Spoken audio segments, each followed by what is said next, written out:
All right, welcome everyone. So really happy to have everybody here in person, right?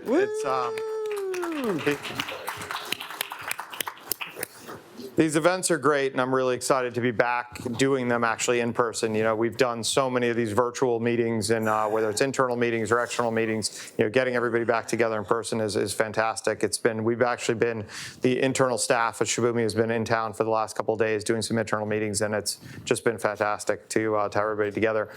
Obviously, I apologize for the weather isn't exactly what we had dialed up, but you know, you do what you can. So we are really excited about the next couple of days. We have a agenda that would be amazing if it could show. Green button. All right, there we go. Awesome.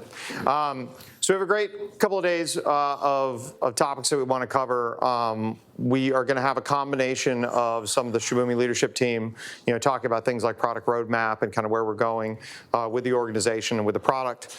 We've got some great customers that have come in town to talk about their success with the product and the things that they've experienced and the journey that they've been on with us.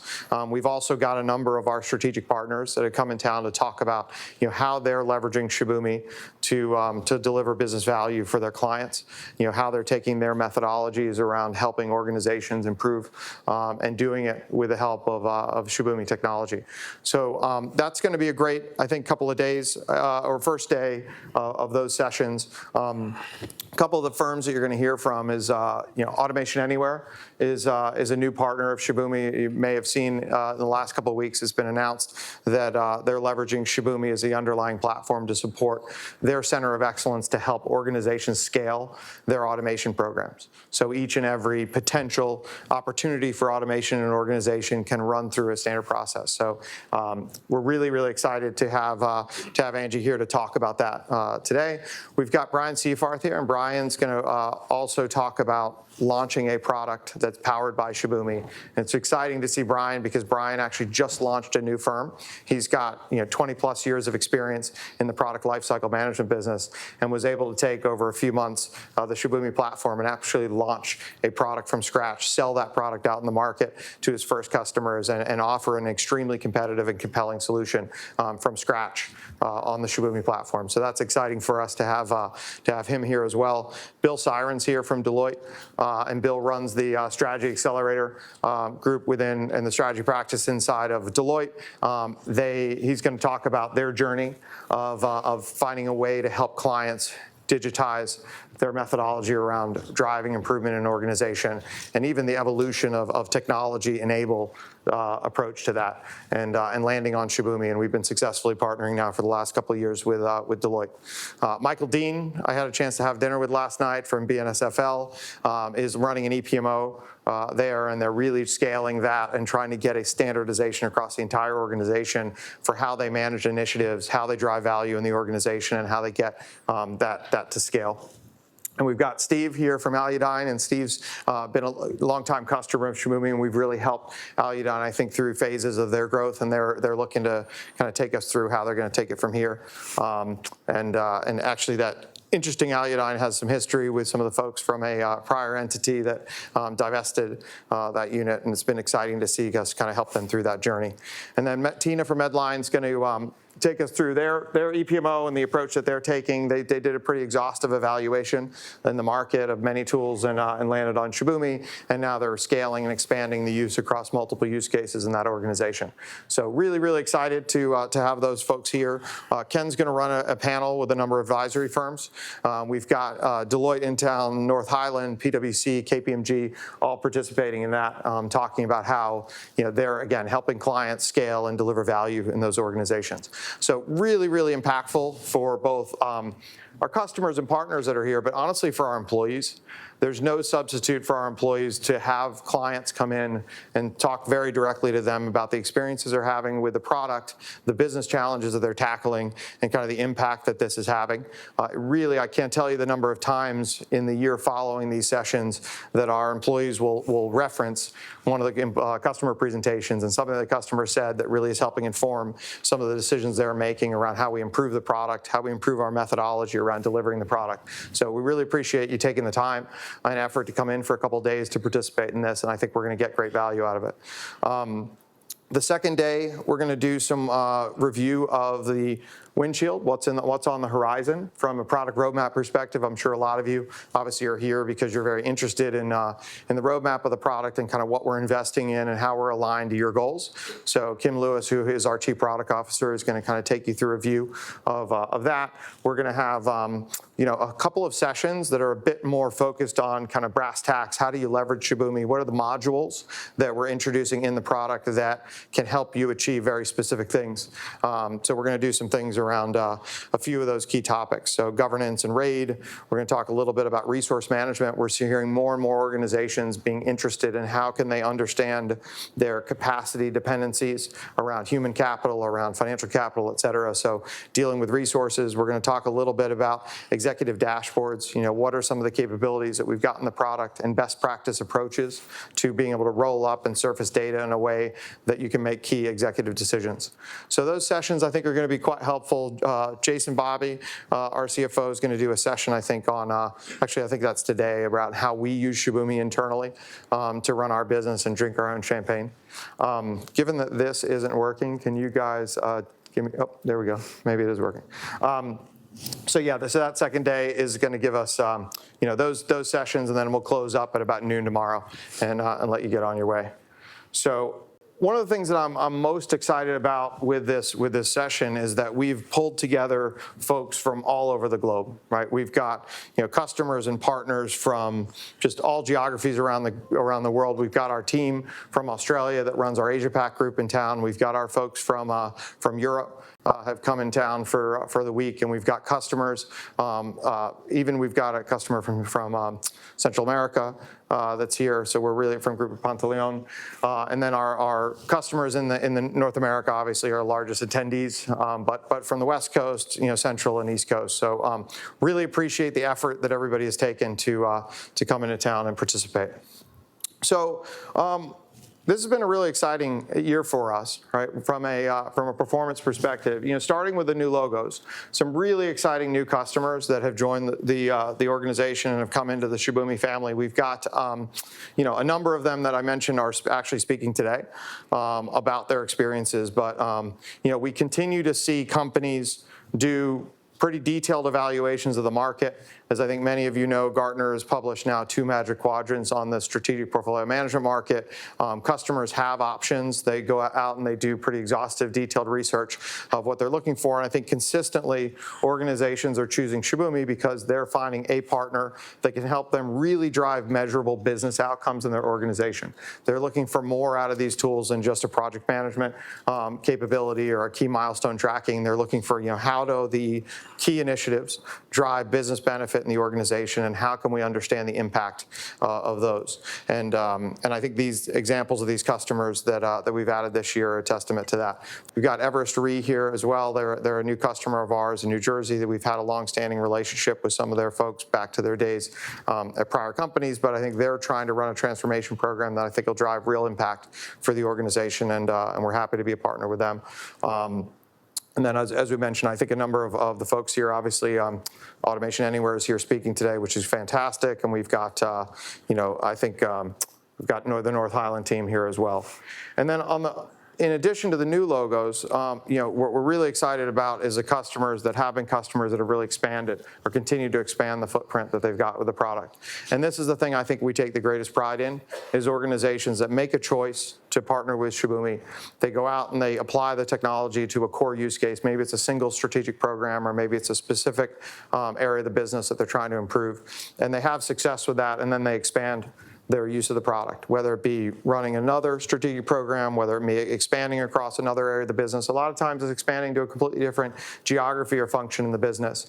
And those are the customers that really inform us in terms of how are we driving value, where are we potentially, do we need to evolve both the product and our method to really help them deliver success. So we've got, again, a number of these folks that are here this week as well. So you've got Allstate, Medline, Amarin are all great product companies that have done this. Our strategic partners like Deloitte, we're at a point now with Deloitte where we're running our product. Our product is enabling multiple strategic solutions in multiple geographies across multiple disciplines.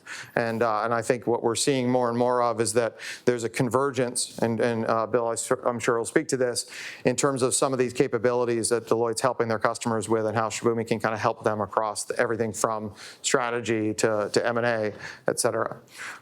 We are seeing quite a bit of expansion in different markets. So whether it be financial services or insurance or manufacturing, there's a tremendous amount of pressure in just about every single market to try to do more with less, to try to be more efficient. And that's exciting for us, is that we're seeing that diverse amount of revenue coming in the door from a diverse set of customers.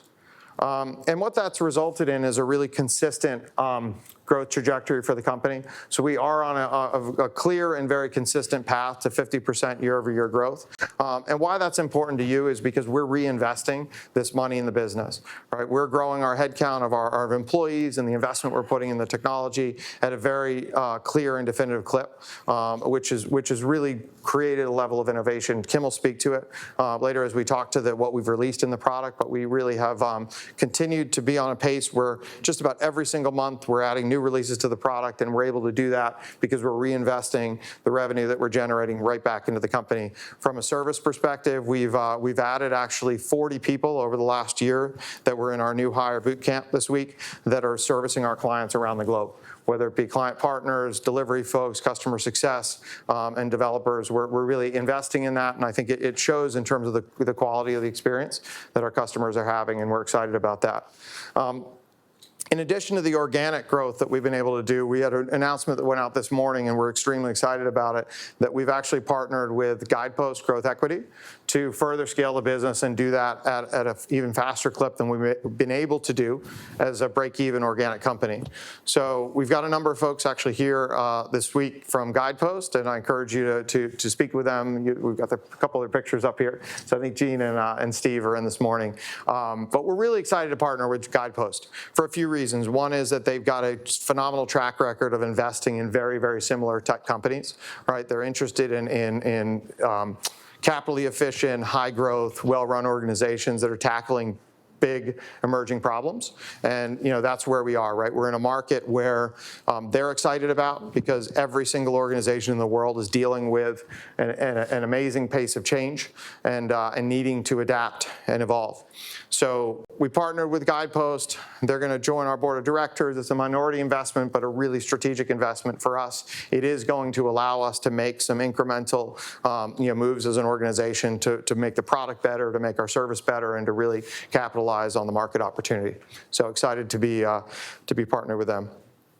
So, speaking of investing, right, this is about as challenging in an uncertain time as we've probably been in terms of figuring out how to invest, right? And I could have put 100 statistics up here about over the last year how much change has been in the market, right? How can we predict what is going to happen in the next year is very, very challenging. And I think the days of organizations being able to sit down once a year, figure out what that they want to invest in, how do they prioritize, what are they expecting their ROI to be for their projects, and then be able to put those on cruise control are long gone, right? We're at a point in the world where change is just expected. And the need for, on a monthly, quarterly basis, to reassess what we're doing, to really understand the impact of the assumptions that were in our business plans, the impact and the key ROI and outcome-based assumptions are critical. And everybody has seen the Darwin quote, right? It's not the strongest or most intelligent species that survive, it's the most adaptable to change. This quote has never been more true than right now, right? The last few years, you look at the difference in the world from the last time we physically got here together with customers and partners was actually pre-COVID, right? And there are just so many things that I think were almost impossible for anybody to predict that are causing organizations to need to completely rethink how they invest. And when I say invest, really, SPM is all about helping an organization make the strategic investments that they need to drive measurable improvement in their organization. And Gartner spent a lot of time talking through this and really helping customers understand what do they need to do to drive very consistent and very successful performance in their organization. And the first is being able to plan and budget and adjust to change more easily. So as I mentioned earlier, 5, 6 years ago, I think the vast majority of organizations had an annual budget cycle. They would fund projects, they would fund key initiatives, and they would come around a year later and they would course correct and they'd potentially divest in some things and reinvest in new things. What we're seeing in our customer base, what we're certainly seeing with our partners, is much more of a quarterly life cycle, right? Where organizations every single quarter need to restack, rank, and prioritize key investments. They need to reanalyze some of the ROI, and they need to be in a position where at near real time, they have the ability to react to changes and assumptions. Well, to do that, and we'll talk about this in a little bit, you really need to have some type of systematic way to understand how are those key assumptions that were part of that business case impacted and affected by changes in the macroclimate, by changes in what's happening in the dependencies inside the organization. So Gartner's really emphasizing the ability to budget and plan. They're also very, very interested in being able to, across multidisciplinary teams, how do you collaborate to drive business outcomes? So again, historically, most organizations were reasonably decent at defining dependencies inside a single project or inside a single team, right? But what we're finding more and more is there are very few strategic projects or initiatives in an organization that can be run and executed by one single team in one single geography. So now you're getting to the point to do things that are meaningful in an organization, you need to connect interdependencies and collaborate across geography, across function, potentially across organization to third parties. And when every single organization, both inside and outside of a company, is dealing with an unprecedented amount of their own change, those dependencies become at risk very quickly. So you need some reasonable and effective way to surface them and to have visibility into the impact of those changes on what you're trying to execute. So that's been a key area that Gartner's encouraged organizations to focus on, is multidisciplinary, multifunction collaboration. And it's collaboration more than just let's talk, let's sit in a meeting, but how do we systematize that when it's the time for us to connect because we have a potential risk. So we'll speak a little bit to that over the next couple of days. And then there's really increased emphasis on initiatives that are driving very material value and are driving the ability to help our customers and our partners and our organization change direction. So again, historically, most organizations would go through a budget cycle. They would put a business case together for a strategic project that would have a set of business outcomes and an ROI. But once that project got funded, the team working on it went right back to focusing on how do I come in on time and on budget, right, with very little care about the business outcomes that I'm trying to achieve. And the reality is, if everything went to plan, you'd probably be okay, but the reality is nothing ever quite goes exactly to plan. So there's significant changes, obviously, in most of these projects around scope, around expectations, that result in a significant departure from those outcomes. And when change is happening as fast as it is today, those can become extremely out of sync and drive, extremely suboptimal outcomes. So we're excited about the work that Gartner's been doing because it really does align extremely well to the core reasons why we started the company in the first days. And it's almost in our minds as though the market has really started to come to us. Which is a good segue because I'm asked a lot, when we started the company, so I'm one of the founders of the organization. Mark's going to come up here in a second, and he is as well. And when we started the company, we made the decision to name it Shibumi. And we get asked all the time, why did you name the company Shibumi? And the first is, it's actually a great spy novel written in the 1970s. Many of you, I think, have read it, but if you haven't, it's certainly worth a read. And it stuck with me, not because of the novel itself and not because of the storyline, but because of the core principle and concept that the book was written about. So it basically is Shibumi roughly is translated as the pursuit of effortless perfection. So what does that mean? Well, it's based upon an ancient Japanese martial arts concept of mastery that basically is shu-ha-ri. Okay, and it's the 3 phases of mastery. I talk about this a lot with people all the time, like riding a bike, right? When you first do it, you're anxious, you're nervous, you're thinking about every little thing you need to do. That first phase is understanding, right? How do you understand the things you need to do to be able to keep that bike upright and to move it down the road. Then you start to get comfortable with it, right? And you start to try new things. You start to figure out kind of how are we going to, try to, can I let go of the handlebars for a second? Can I turn this way or that way? And then eventually it becomes second nature, right? You're able to anticipate, you're able to really do it without thinking. And that's really Reeve. That's a state of arguably effortless perfection. Like most of us can get on a bike today and we couldn't even explain to you what we're doing, but we jump on the bike and off we go. I'm having an interesting experience over the last few months with this as my daughter learns to drive, right? So that first phase, right, you go to a parking lot, you're kind of learning you're going to drive and how you're going to turn the car and how you're going to potentially move it around, but you have no ability to react to any changes. Right? If anything changes, it's just slam on the brakes and just jerk to a stop. When we think about, and Mark's going to come up in a second, when we think about our world, right? The first phase for most of our customers is how do they get an understanding of what's going on in their organization, right? How do they have a clear picture of the data, the information, the process? Same thing for her, right? It's like, how do I understand how to drive a car? But that really doesn't set me up yet fully for getting out on the road. It certainly helps, right? I can't get out on the road without doing it. It's the foundation. It's a foundation of anything that I'm going to master is how do I do it? What are the steps? What's the information I need to know? And then that second phase is really all about how do you react to things that were unexpected. Right? How do you react to anything in your face? So if it's in martial arts, right? If I know the moves, I know everything I need to do, I still need to start to learn how to react to what someone else is doing. Right? I still need to react to what my opponent might be doing. And then finally, really the aspiration, and it is an aspiration because I think it really is something that very few organizations or people achieve, is that point of effortless perfection, right? Where you really aren't thinking about it at all. You're able to anticipate what's coming. So we're going to spend some time today talking about these principles and applying them to Shibumi and to the way we're helping our customers. And then you're going to see it in some of the things that we're doing in our roadmap. How are the investments that we're making in the product aligned to this philosophy? We're going to start incorporating it more and more into our delivery methodology as well. Because if you think about the way we help our customers, that first phase, for the most part, is just about getting a handle on what's going on in the organization, right? What are those strategic objectives the company's trying to achieve?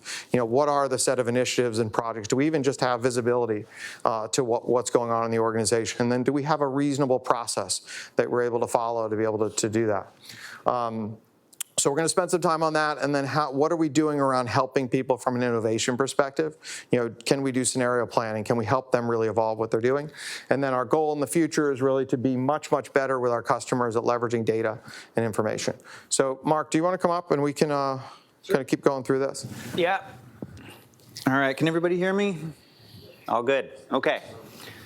So this Shuhari concept, we really do want to embrace it kind of across the board, internally within the company, which is why we're spending the time talking about it today, not only with our employees and everybody, all the family of Shibumi, but with our customers and our partners as well. Because we really think that it will help us, as internally as a company, better manage the product and make releases and have some kind of process to align to. But as our customers and partners, you start to embrace SPM internally within your organizations. It serves as kind of a guiding roadmap that we can use to really ingrain it into how you do business. So we wanted to spend a little bit of time kind of translating it, Shuhari, into the world of Shibumi. And how it applies to us. And so as you see here, really the Shuhari process is really at its core, it's about data. Data is so critical to all of this. That first stage, Shu, really what you're doing is you're perfecting the process. We'll talk a little bit about this. But in doing so, you're really getting all of the information that you need captured. And Shibumi serves now as your single source of information related to all of your SPM data. And now it builds on itself, right? Once you have all of your data and your process defined and captured, you then can use that information to react. You can be more agile when changes occur, like Bob was just mentioning. The changes coming at us faster.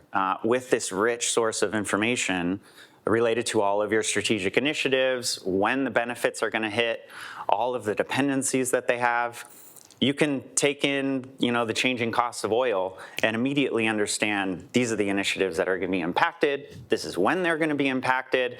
Okay, we're going to have to make some different decisions on which initiatives we invest in and which we stop investing in. Then the idea going along this data storyline is being a little bit more predictive now. Imagine that you have a year plus more worth of historical information within your SPM solution. That now serves as a rich source of data to start to get predictive.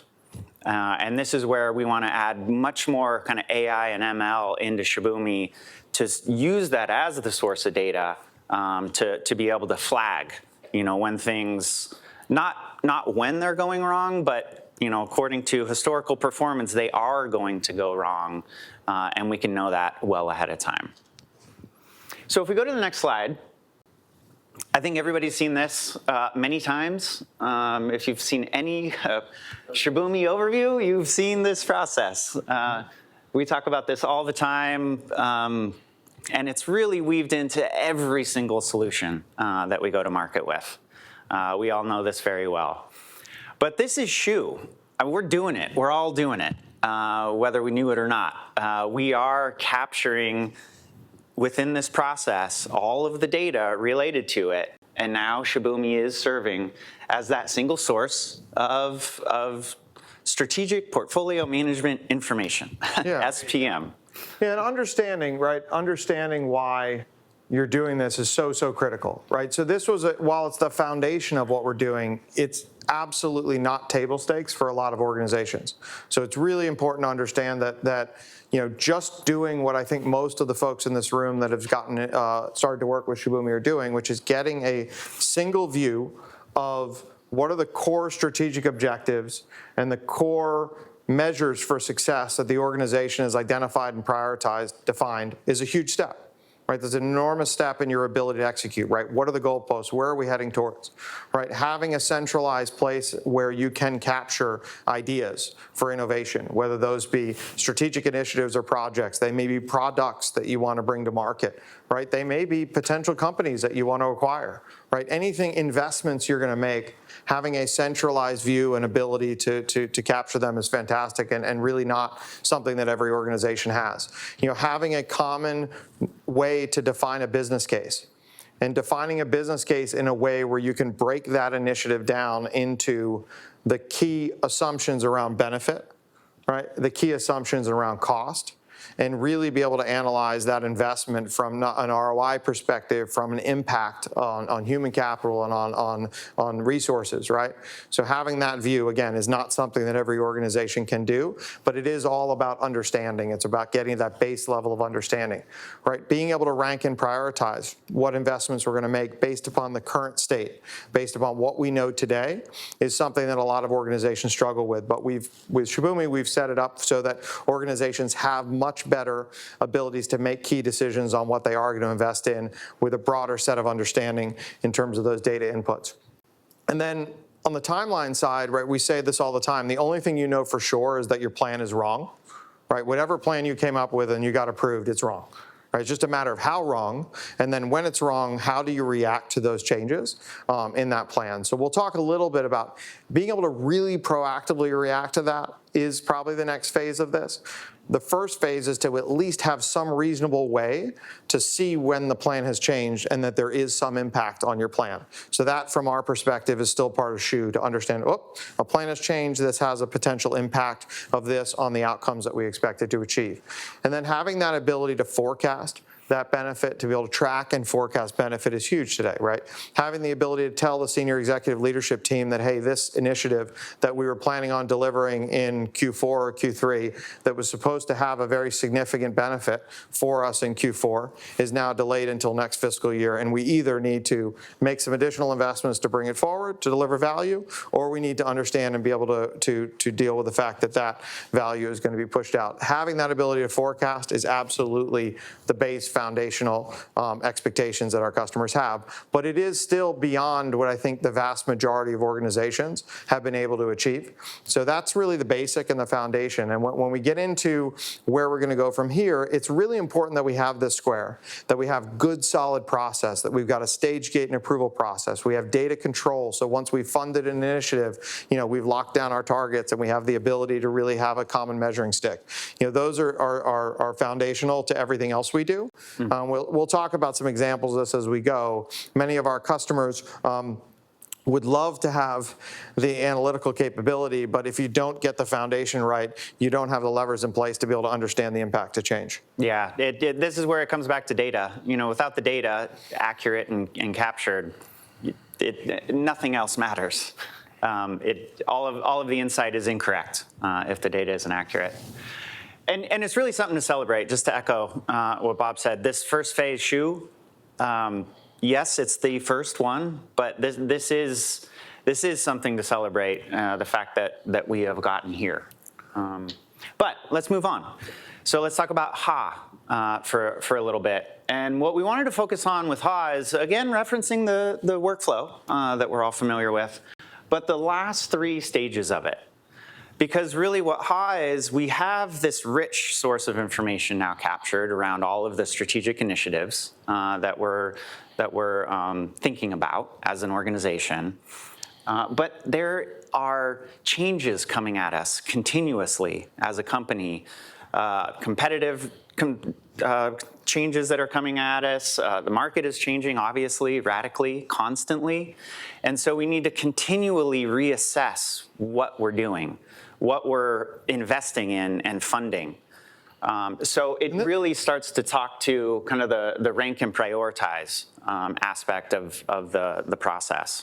And this has been a big shift that we've seen in the last year, last few years. So several years ago, most organizations would fund projects, right? They'd at least do a full annual fund of a project, right? Whereas what we're seeing more and more of is there's block funding. There's organizations that will invest, honestly, more akin to what some of the venture firms have traditionally done, right? They'll invest in early stage venture firms will invest in a number of companies, and they'll give them a set of funding that they know they're going to need to have another set come along. And what they'll do is they'll evaluate out of that set, which ones are hitting the key metrics that they'd expected them to achieve. And the ones that are hitting them, they're actually going to reallocate additional funds to those. And the ones that maybe are falling short of it, they may slow roll the investment on them. We're seeing more and more of this with our commercial customers where, they're doing tranche-based funding, right? They're saying, I'm not going to fund the entire project. We're going to fund a piece. And we're going to have very measurable outcomes that we're expecting to see.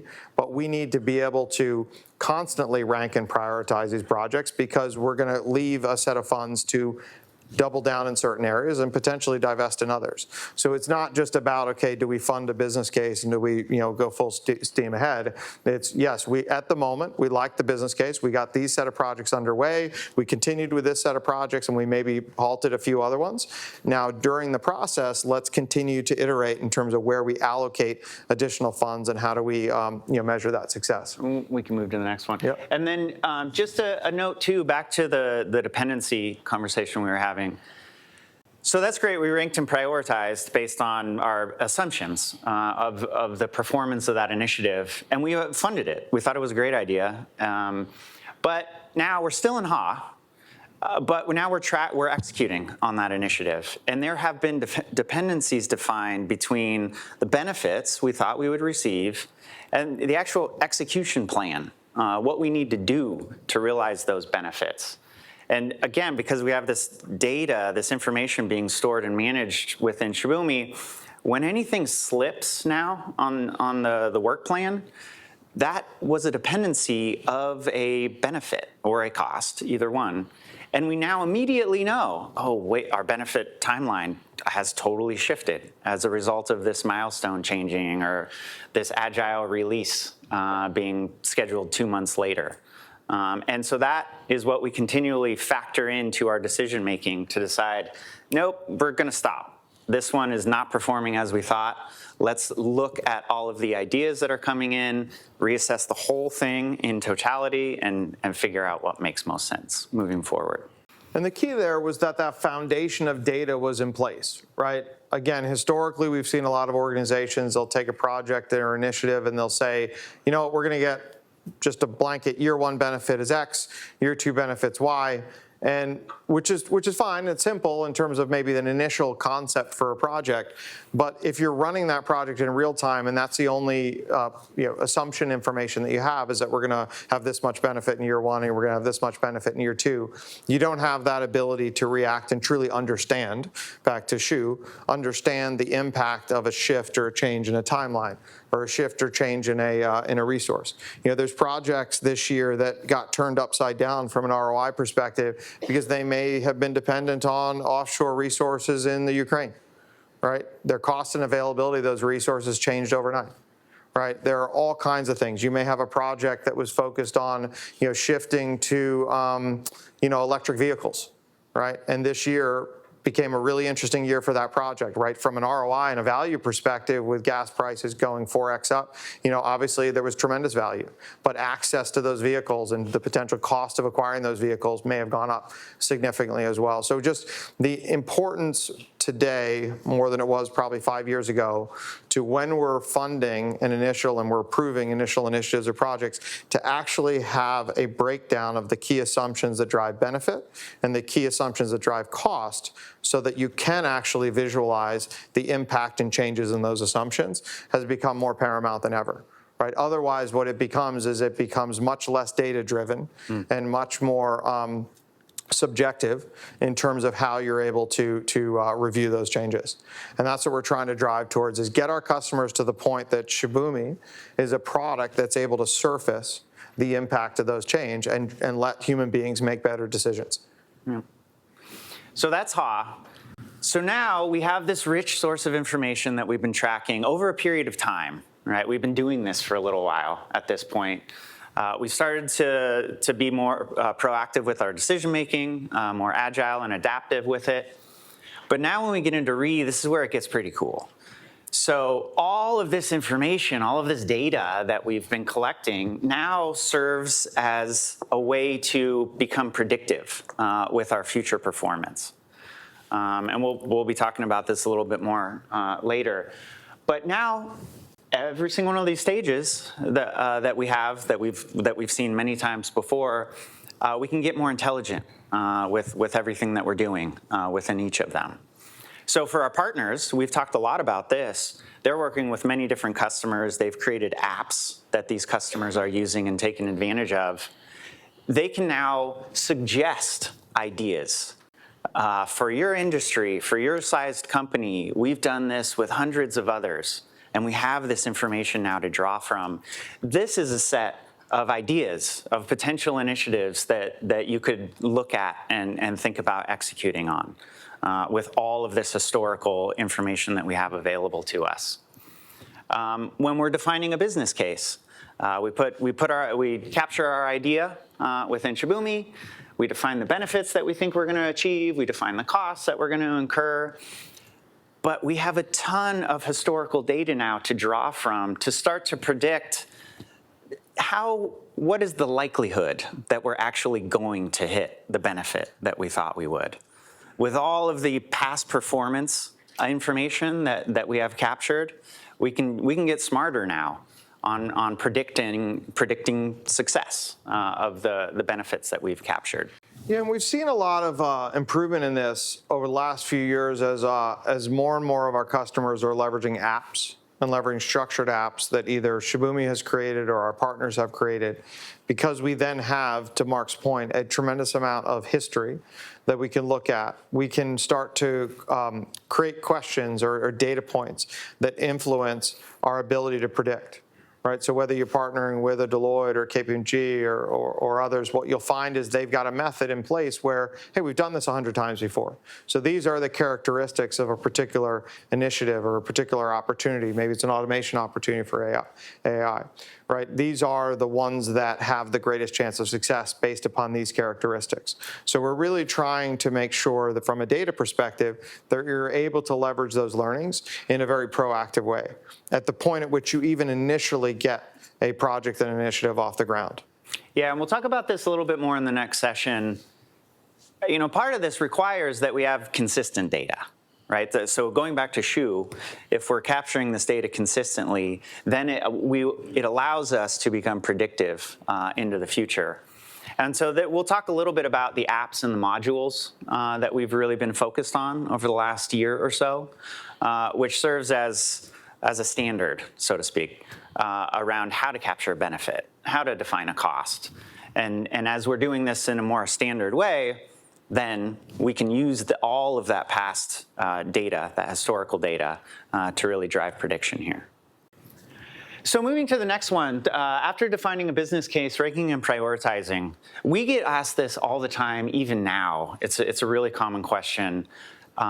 We've been talking a lot about scenario management within Shibumi, especially as it applies to SPM.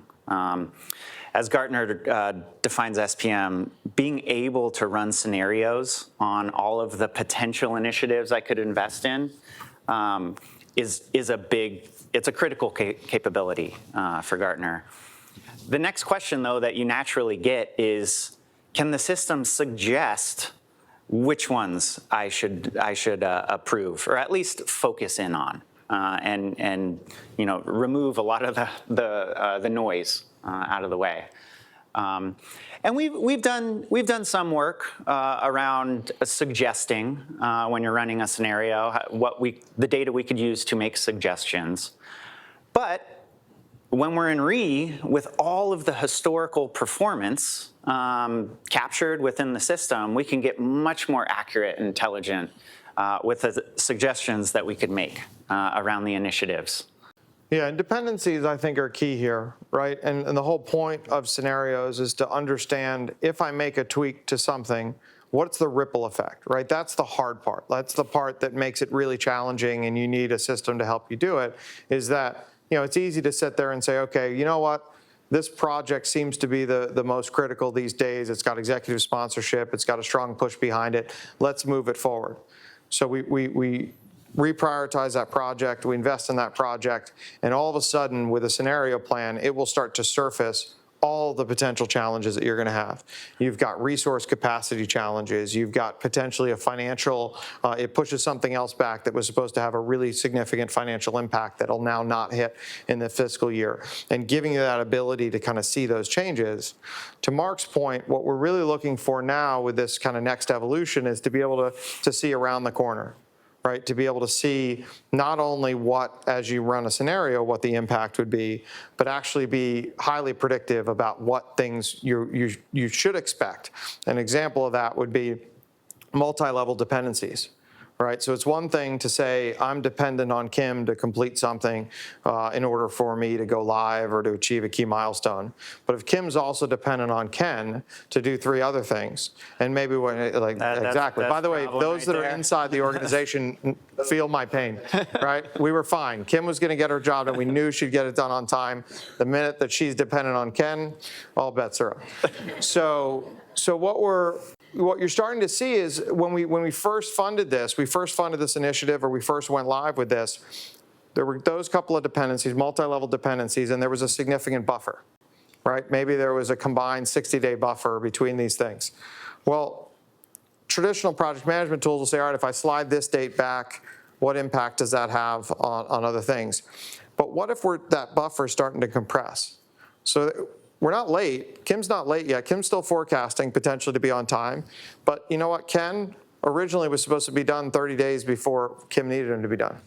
All of a sudden, his date's pushing back, right? And now combined across maybe 20 different dependencies that you have, that buffer that you had is getting more and more and more compressed. We should be able to predict that when that happens, we're not late yet, but we're going to be late. Right? At the current pace at which that buffer is compressing, we're on track to have that. So all these data points give us an ability to start to introduce risk. So and that's what we're trying to do. The key difference between what Shibumi is doing for our customers and what old school traditional project management is, we're not saying it's going to be late. We're saying you have risk. Right? And if we're not talking about the risk, we have no chance of getting out ahead of it. So what we're going to try to do, rather than, we're not going to cascade those dependencies down and push all your project plan out. we're going to surface the fact that we've got risks. And then what you're able to do, and most of our successful customers can side by side say, here's what our initiative leads are telling us in terms of health and risk, and then here's what the system's at least telling us. And now if they're out of sync, right, so the initiative lead is saying everything's green, everything's great, but the system's telling us there's significant risk, let's at least have a conversation about it. Let's talk about where we are. And we do this internally with the way we manage. We actually use Shibumi, which you'll hear about later, to manage our sales lifecycle, right? And we've got some of this predictive analytics in the tool that do health, deal health, right? It's like we're saying it's good, but the data is telling us different. So that's a really, really critical element of this as you try to rank and prioritize and deal with timelines, is can the system help you predict what you're going to see next? Yeah, and that really speaks to then the next, tracking delivery timelines. To Bob's point around the dependencies. Once we have this chain of dependencies defined, then we can use that to really identify and proactively tell you, you may not be late yet, but it's going to be late. Based on the 5 cascading dependencies that have been defined, and flag that well ahead of time. And then also in real time, there may be other assumptions outside of dates, right? So we talked about there may be resource capacity. There may be other elements like the cost of oil maybe has an impact on your ROI, maybe an exchange rate, right? So we've seen a ton of this. Jason's had a challenging job this year as the exchange rates fluctuate. Right, so we've got, we do business in Europe, we do business in Australia and Asia, and a deal that we signed last year in Europe may be worth a lot less in U.S. dollars to us today, or vice versa. Our pay, or assumptions around what your labor costs are going to be could have significant changes from year to year. So having an ability, the more you can define, again, at the shoe stage, what are the key assumptions around data inputs, and then have some reasonable ability to be able to update those over time will give you that real-time ability to understand the true impact of that change. And then if we can start to see trending that historically has proven true, we have the ability to do that prediction. Yep. So the last one, tracking benefit realization. With this one, we really wanted to talk a bit about integrations, because this is typically where we hear about integrations. What you're doing in Shibumi is really defining your plan. All right, you're creating the expectation of performance. So the benefits and the costs, that's what you expect to receive. And oftentimes, this step is left out with a lot of other types of systems and platforms out there.